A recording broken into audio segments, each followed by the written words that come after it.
Coming to you from an undisclosed location, somewhere deep in the heart of the Santa Monica Mountains, I am your intrepid host, L.A. Marzulli.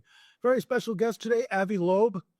This is going to be something I've been waiting for, and Professor Loeb finally got back to me, and after the holiday season, so here we are. Great show coming up. First, a word from our very trusted sponsor. Folks, if you're over 40 and planning to retire someday, the window to protect what you build may be smaller than you realize.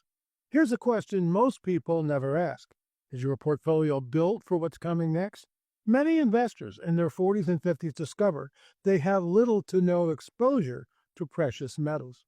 That means that their savings are largely tied to markets, policies, and paper assets, with very little protection if conditions change. As retirement moves from someday to on the horizon, protecting what you've already built becomes just as important as growing it. That's where Noble Gold Investments comes in, helping investors reduce risk by adding physical gold to their portfolios. Right now may be a smart time to talk with Noble Gold Investments. No pressure, no sales gimmicks, just clear answers and a strategy built around your goals. Visit noblegoldinvestments.com and build your portfolio for the long term. Once again, folks, noblegoldinvestments.com. We invested. There's talk about gold going to $5,000 an ounce. Today, it's around 4,300 an ounce. It certainly could do that. We don't know. As with any investment, there's always a risk. Please consider all the financial risks that you may be taking in investing. However, in my opinion, I think gold may reach $5,000 an ounce in 2026. That's my prediction, and I'm sticking to it, but you can't bank on that. Do your own research. noblegoldinvestments.com, noblegoldinvestments.com. Before I bring on Professor Loeb, just a quick update. Folks, you need to sign up for the conference if you haven't done it already. We're over 1,000 people.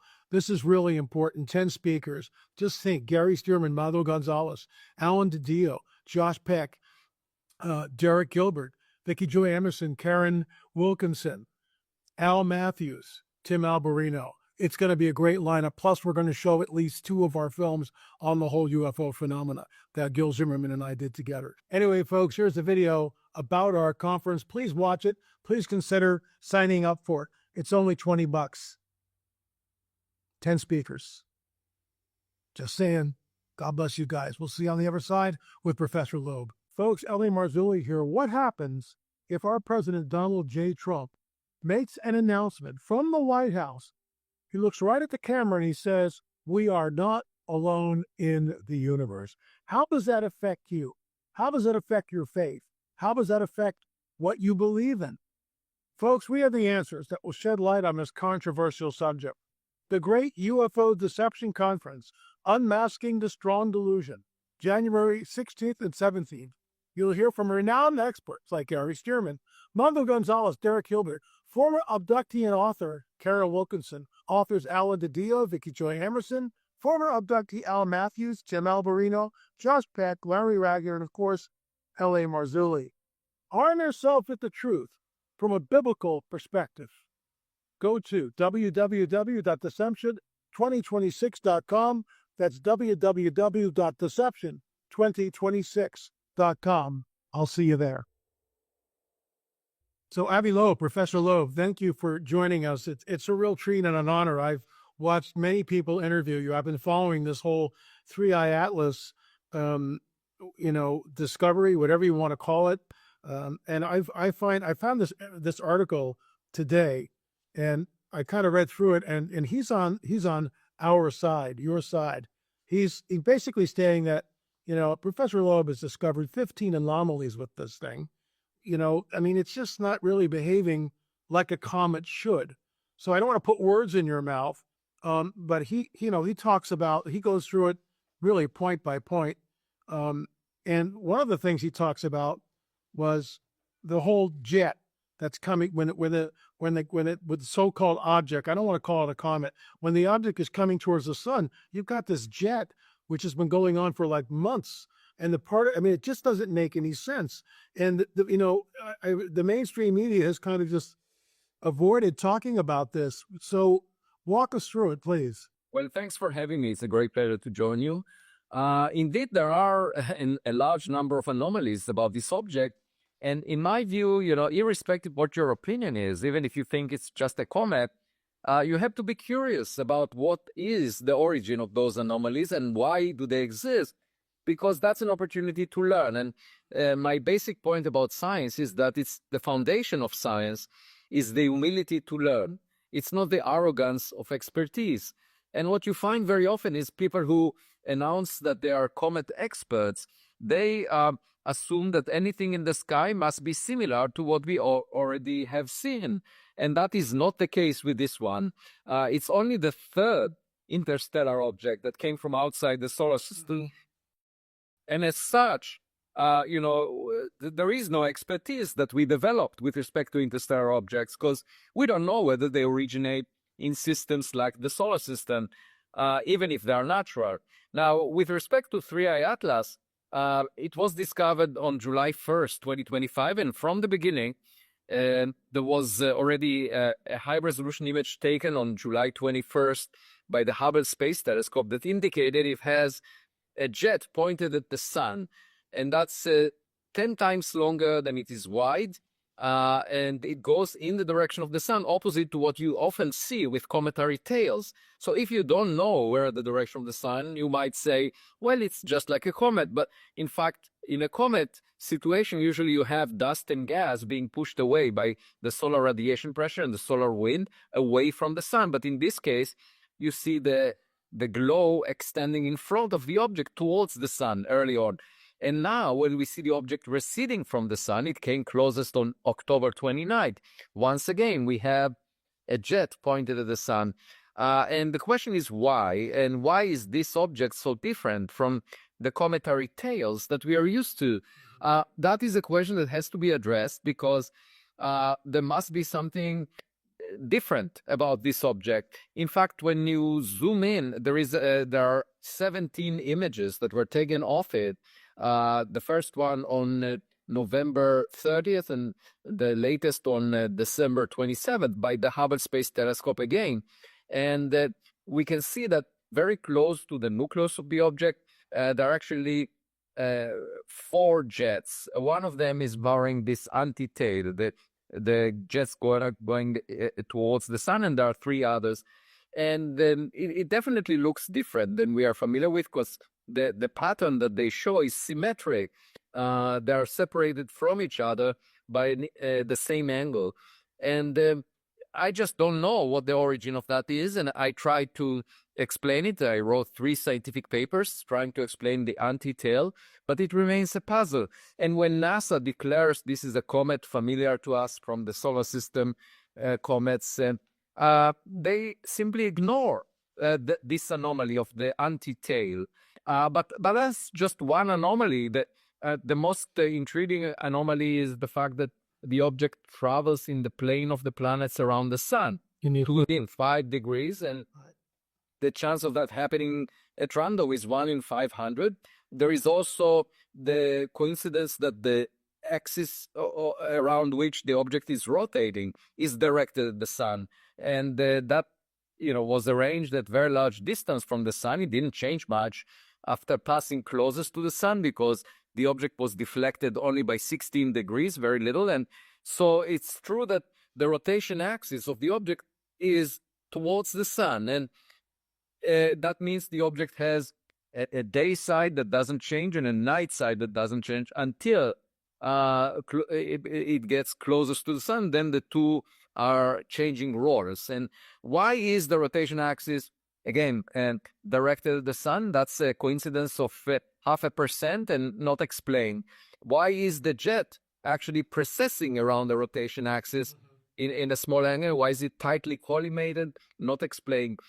So in addition to that, there is the composition anomalies, that there is a lot of nickel with little iron, and the only place we find that is in industrial production of nickel alloys that we produce technologically, but nature never showed that in any other object. So there are many different questions about the object. I listed 15 of them, and I haven't seen anyone explain them satisfactorily. And my claim is, we should wait until we see it coming closest to Jupiter, because it may well have targeted Jupiter. It's the most massive planet in the solar system, and it actually arrives exactly at the distance where Jupiter's gravity dominates over the tide, the gravitational tide from the sun. And again, that could be for a reason. By the way, it also came close to Mars, and when it was closest to the sun, we couldn't look at it because the sun was between the Earth and this object. So again, there might be some explanation to all these anomalies. Maybe we are just very lucky that such a bright object arrived in the plane of the planet, so we can observe it well. But there are lots of rarities and among its qualities and properties, and I'm still very intrigued by this object. Well, I am too. So let's pretend this is the object coming in like this. You've got this anti-tail pointed at the sun. Well, the sun is blowing out, all sorts of, wind and everything else. And it's like, it just doesn't make any sense. If the particles are one size, then the solar winds from the sun are going to blow those particles, but that's not what we see. That stream went on, it's still going on. Explain that. Right. So if the particles coming from the object are sufficiently massive, sufficiently big, then they have very little surface per unit mass, so they don't get pushed back much. So what you need are big particles, if it's made of particles. But if it's technological, for example, it may well be that it protects itself against the solar wind, against energetic particles coming from the sun, and against the solar radiation. I calculated that the dust coming from it is that, just sufficiently opaque to block sunlight from the object. So that may be the reason that it's in between the object and the sun. These are all very interesting facts about the object that most scientists do not admit are puzzling. And by that, obviously, if you don't recognize the anomalies, you don't feel obligated to explain them. Yeah, and this might be a bad analogy, but it's sort of like Galileo, and in some ways, I'm not, acquainting you with him, but in some ways, you're saying, hey, we need to be looking at this, and the news media, the scientific community is just kind of like brushing it to the side. And it's my understanding that we still don't have the photographs from NASA. Is that true? Well, so the government shutdown took place on October 1st, and 3I-ATLAS came closest to Mars on October 3rd, just 2 days later. There was a camera, a high-resolution imager on board the Mars Reconnaissance Orbiter that is called HiRISE, and it was closest to 3I-ATLAS than any other camera could have taken an image with a resolution of 30 kilometers. And then NASA for 45 days did not release that footage, and also did not provide the scientific community with any data. And then they arranged a press conference in which they presented fuzzy images from HiRISE and other instruments. Now, I don't blame them for the fuzzy images, because that's the best these instruments could have done, in the sense that the HiRISE camera, for example, was jittering apparently during the passage of 3I-ATLAS, so it wasn't designed to look at an object. It was designed to look at the surface of Mars.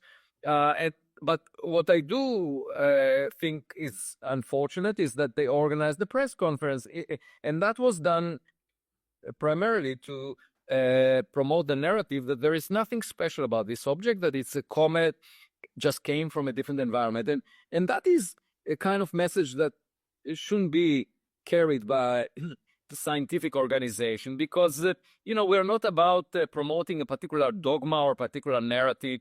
Just present us with the data that you collected. Let everyone decide for themselves what the object is. And it was mainly a collection of administrators, officials of NASA. They didn't bring in scientists that are engaged in data analysis, because then we could have actually learned something.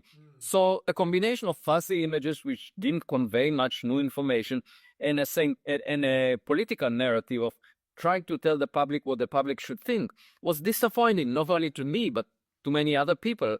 And I do think that the public is very curious. And, we don't have very often an interstellar visitor. So let's admit whenever something unusual, is happening, let's discuss it and try to figure it out.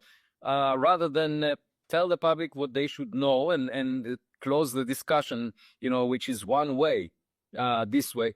And I obviously took a different approach and got a lot of a positive response from the public. And in fact, I got a lot of emails from parents who said that their kids now want to become scientists. There was a U.S. Air Force pilot that wrote to me about his daughter that after seeing me, he said, because of you, she now wants to become a scientist. And I did mention her on the Joe Rogan podcast. And then she became a celebrity at her school. That's great. I'm going to circle back to the jet.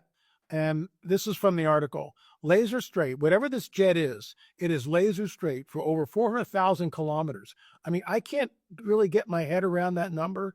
If you say 20 miles or 100 miles or 3,000 miles, I get that. But 400,000 kilometers, I can't conceive of any. It's basically roughly the Earth-Sun separation. So just think about a jet that is 10 times longer than it is wide, stretched from the Earth all the way to the moon. And ask, is that reasonable? And how do you maintain this collimation? And why is the jet continuing towards the sun without being pushed back the way that cometary tails do? So it's basically the Earth, roughly the Earth-Moon separation, and it's remarkable. And the fact, it's not so much that there aren't attempts to explain it, except for the 3 papers that I wrote, but it's the fact that it's not being acknowledged. And when I submitted the first paper for publication, the editor said, I'm not sure that it's of interest to the scientific community. So she actually declined it and without review, without refereeing, because according to her taste, there was nothing to explain there. And then I submitted it to another journal where it was immediately accepted for publication. So this illustrates the problem right now in science, in academia, where if you follow the narrative that everyone accepts, if you insist that this is a comet, you can say whatever you want as long as it's along the lines of the narrative. And even if you just say the same thing in a slightly different way, it will get accepted with very little scrutiny. If you try to raise questions or interpret things differently, it's very difficult to actually get the paper reviewed by the editorial process and accepted for publication. And that should not be the way science is done, because, saying the same thing that we already know does not advance us. And acknowledging that something is unusual and trying to explain it is the only way for us to learn something new. I'm going to go off on a rabbit trail here. You can see the elongated skull behind me. I can completely relate to what you're saying. Our team went down. We extracted 58 samples from these elongated skulls. We did C14 dating. We know that they're at least 2,000 years old.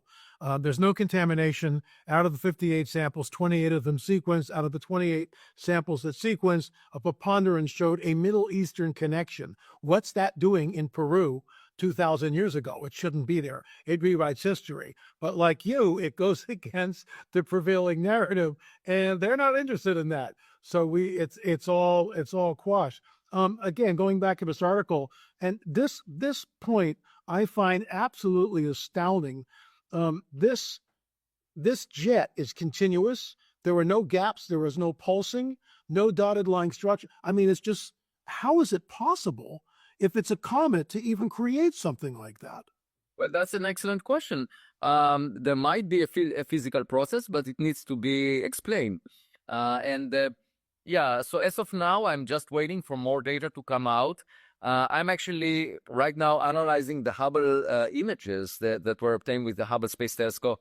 There were 17 of them, and in each of the snapshots, the jet is slightly in a different direction. The position angle of the jet is different, and what it looks like based on the initial analysis is that the jet is precessing. It's actually going around the rotation axis, just like a beam of a lighthouse, and and that's fascinating to watch. And in addition to that, there are three other smaller jets that are also processing, and I'm analyzing that data right now. I'm going to just throw something. So I'm a filmmaker, and my business partner and I went to the Roswell debris field, and we did 2 films on Roswell. This is an actual piece of metal from the debris field. It was buried about 8 inches below the surface.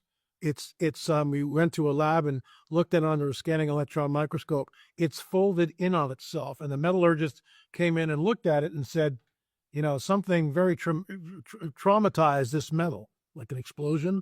So we did a scan on it to try to figure out what it was. It's between 2 known aluminum alloys, but it doesn't match any of them. And we had 2 other pieces that went to 2 other labs, same thing. It's right in between 2 aluminum alloys, but it doesn't match anything. So all that to say this, let's just take a leap forward. Let's say this is an interplanetary object, a vessel launched who knows how many years ago.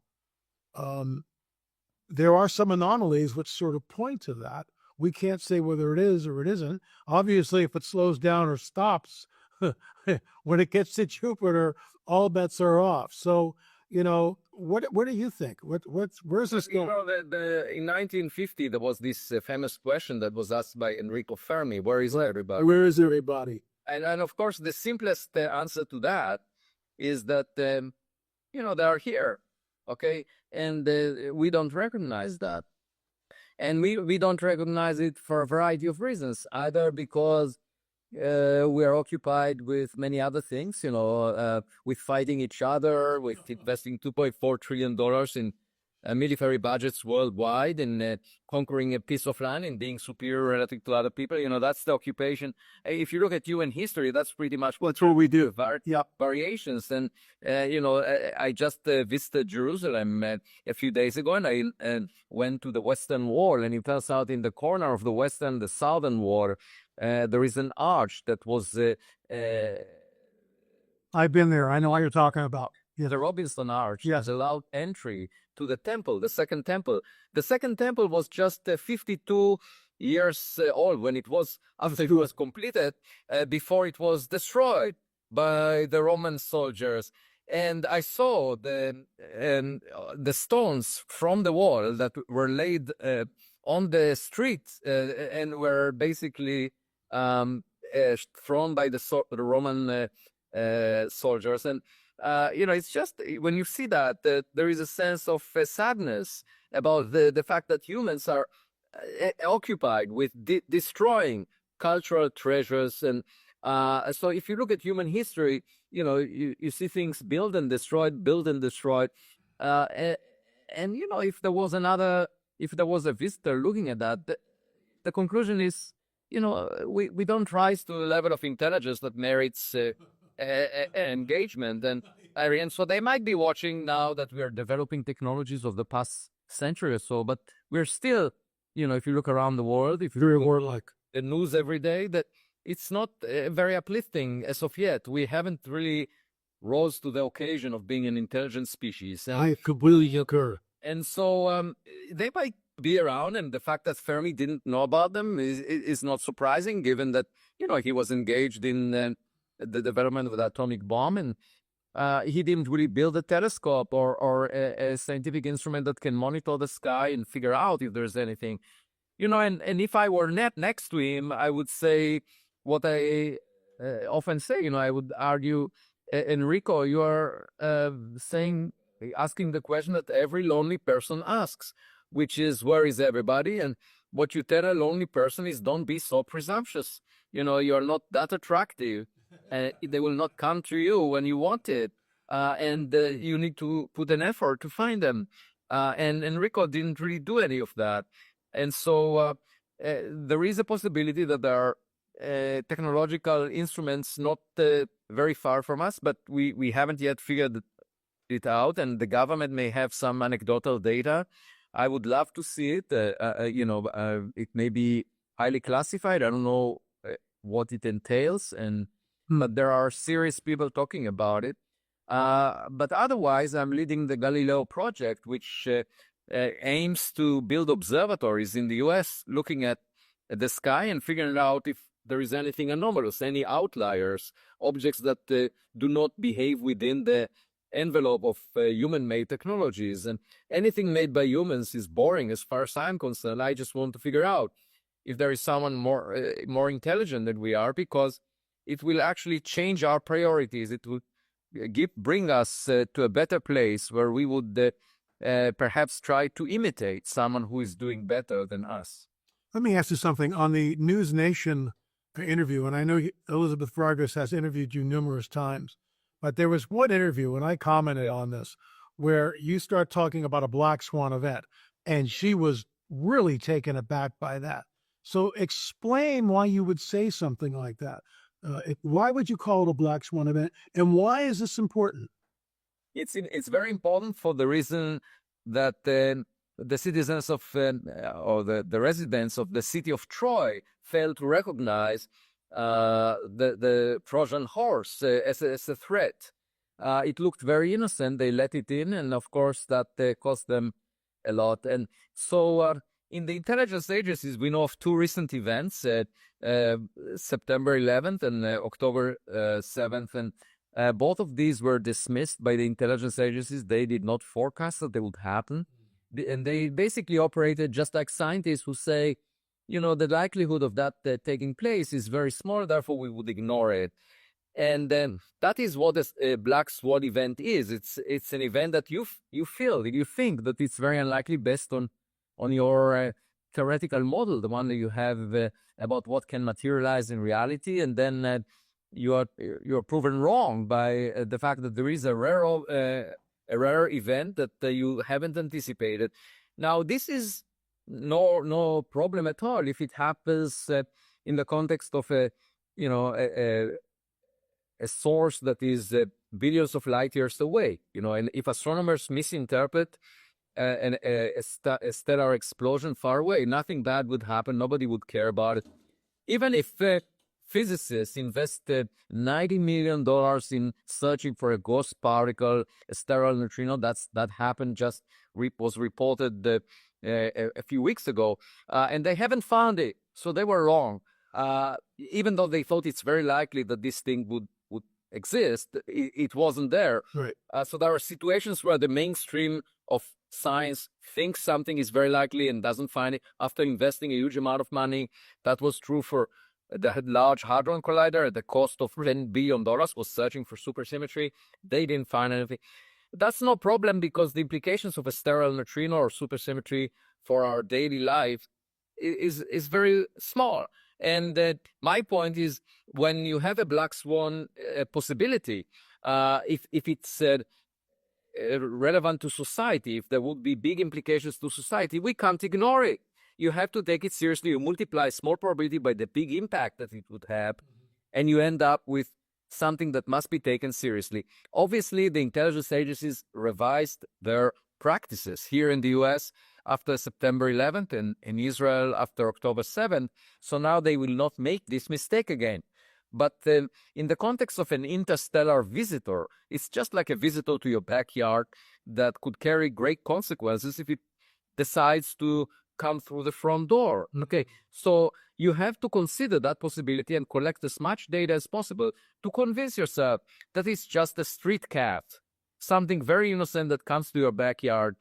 But if you see an animal that has a tail and you think it's a street cat, but the tail comes from its forehead, then you have to worry about All bets are off. yeah. And so my point, I defined what is now called the Loeb scale, where for interstellar objects, that a 0 implies a completely natural and innocent visitor from interstellar space. A 10 means it's a technological threat to humanity.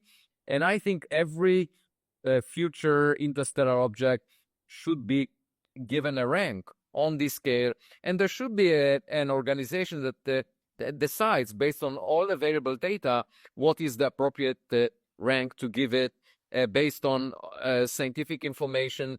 And then policymakers, if the rank rises closer above 5, policymakers should decide how to respond to it. Absolutely. Let me ask you something, switching gears a little bit.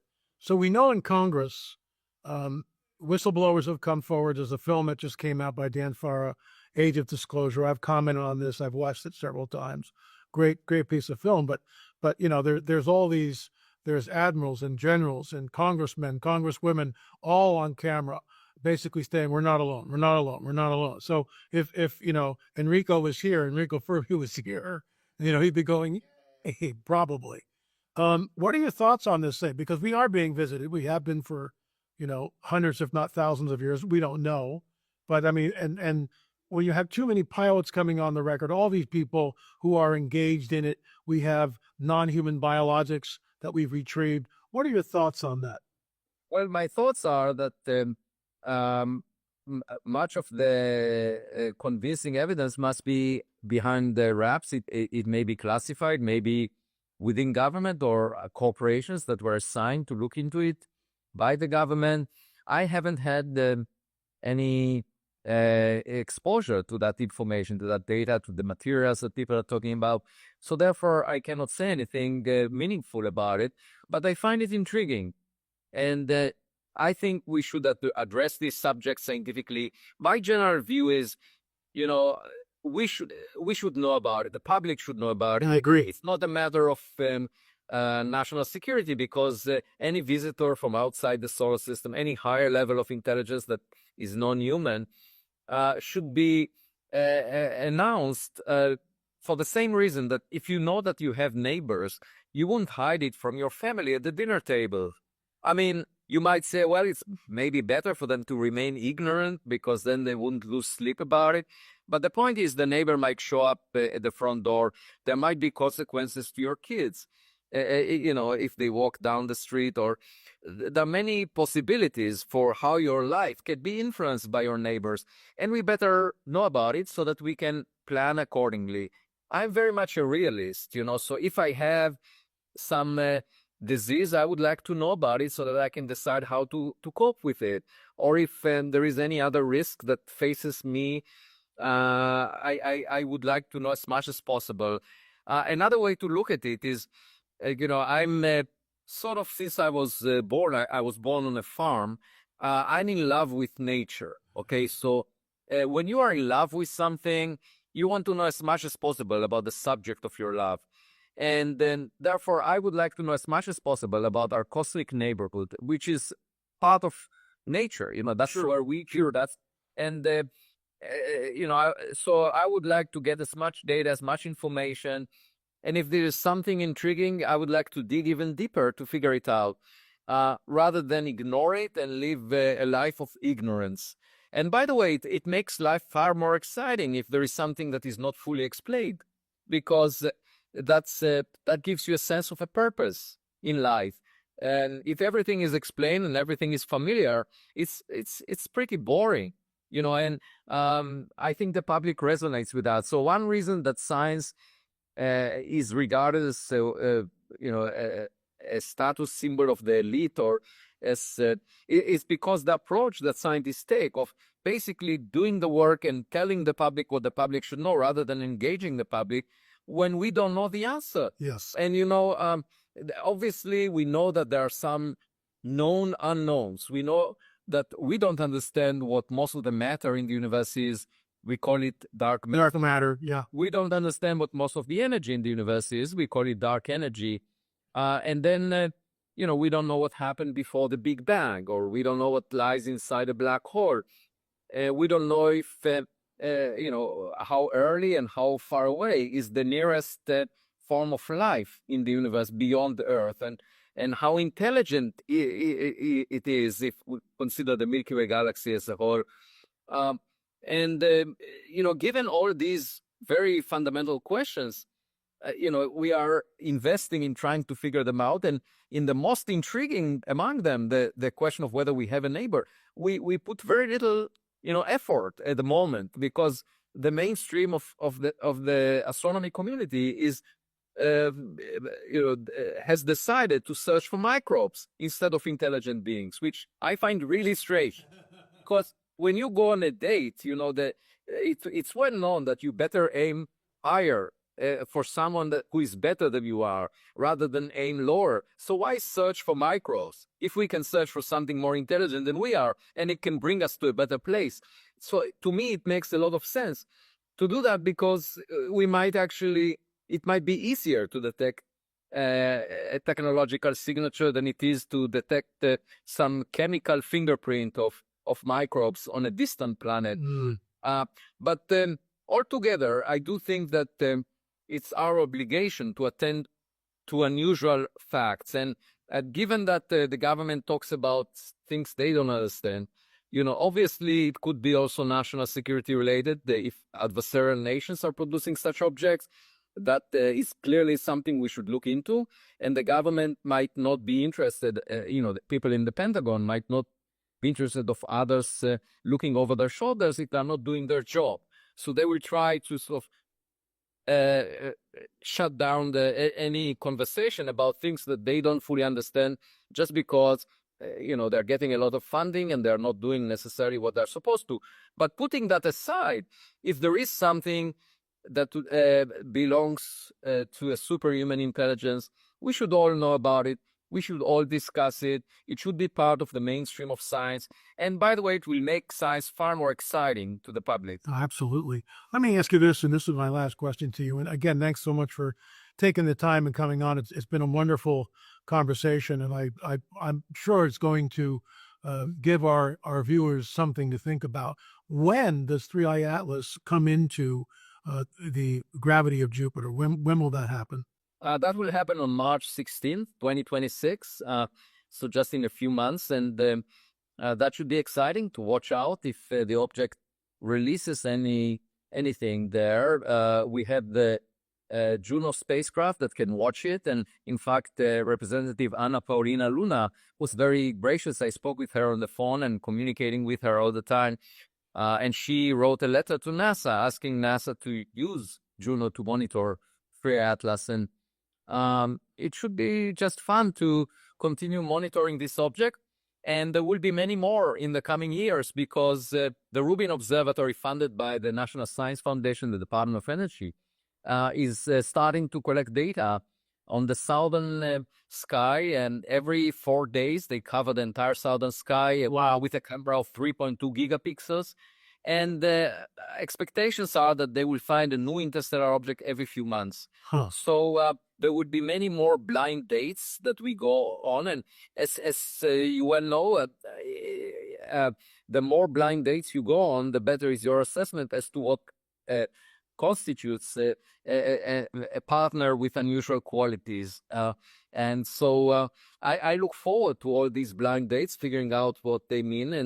And I also had an interesting conversation 6 months ago. There was a visit organized by the current president of the Templeton Foundation. And it was with a group of theologians that belong to an organization called Christianity Today.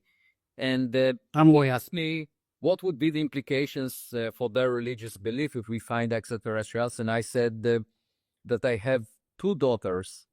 And when the second one was born, it didn't take away any of my love to the first one. And so thinking that God is a parent that can attend only to one child is very limiting.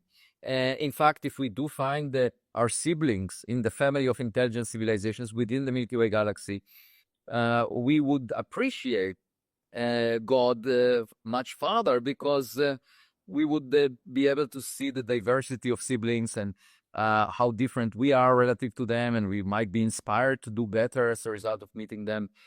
And they were happy with this answer. They thought, yes, indeed, it shouldn't really affect negatively the religious beliefs they have. And so for all of these reasons that we discussed, I very much look forward to learning who else resides on our cosmic street. Yeah, I don't. There's something I say when I'm lecturing at conferences, and I look at the audience and I say, if the United States is analogous to the entire universe, is planet Earth in Walla Walla, Michigan, Dallas, Texas, New York City, Miami, we don't know where we are or what this is. And so I'm looking at the whole idea of, and where is it? It's right here. This is, I'm sure you've seen this. This is the January issue of Nat Geo. Are we alone? So, I mean, things are shaking. That's all I know. Everything is shaking. So I'm very happy to see that. And let's just hope that in 2026 we'll have an answer to this question. My personal take, I can't let it go. My personal take is that we might be living in some sort of a simulation, and this might be it. But, I don't know. I don't know what this is or where we are. Professor Loeb, thanks so much for coming on the record. Really enjoyed it. I'll give you the last word here, sir. Just, again, thanks so much for taking the time. Well, I sort of gave up on senior people within academia. It's very difficult to change them, but I very much look forward to the younger generation being open-minded and solving many of the questions that my generation failed to solve. And the biggest among them is, are we alone, that we just saw on the cover of National Geographic. Yeah. And my personal take is that, they're out there. It's just that we didn't invest enough resources to find them or to interpret what we found. And so my advice to everyone is stay curious and don't pretend to be the adult in the room on this question, because kids are sometimes right. Professor Loeb, thanks so much for joining us. Really appreciate it, sir. My pleasure. That's it, folks. Thanks for watching. Thank you, Professor Loeb, for coming on. Again, the UFO conference is coming up January 16th and 17th. I'll see you again tomorrow with another show.